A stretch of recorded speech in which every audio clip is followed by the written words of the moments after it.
সম্মানিত ভিউয়ার্স, আসসালামু আলাইকুম রহমতুল্লাহি ওয়াবারাকাতুহু। আমি আপনাদের মাঝে এমন একটি সূরা তেলাওয়াত করব, যেই সূরা তেলাওয়াত করলে 10 পারার সওয়াব হয়ে যায়।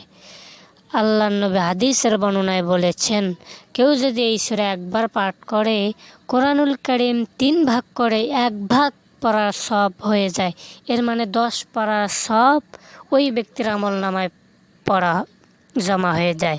তাহলে এখান থেকে আপনি যদি এই ভিডিওটি ফুল ভিডিও দেখেন, তাহলে একবার কোরআনুল কারীম খতম করার সওয়াব আপনার আমলনামায় আপনি পেয়ে যাবেন। তাই আর কথা না বাড়িয়ে শুরু করছি। সূরাতুল ইখলাস তেলাওয়াত করব, আপনারা সকলেই শুনবেন। বিসমিল্লাহির রহমানির রহিম। কুল হুয়াল্লাহু আহাদ, আল্লাহুস সামাদ, লাম ইয়ালিদ ওয়া লাম ইউলাদ ওয়া লাম ইয়াকুল লাহু কুফুয়ান আহাদ। বিসমিল্লাহির রহমানির রহিম।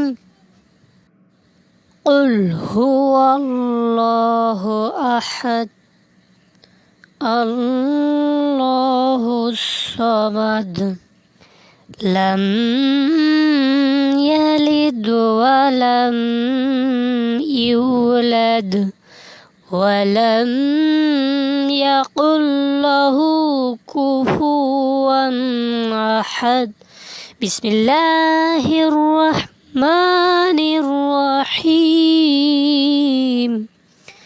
কুল হুয়াল্লাহু আহাদ, আল্লাহুস সামাদ, লাম ইয়ালিদ ওয়া লাম ইউলাদ ওয়া লাম ইয়াকুল লাহু কুফুয়ান আহাদ।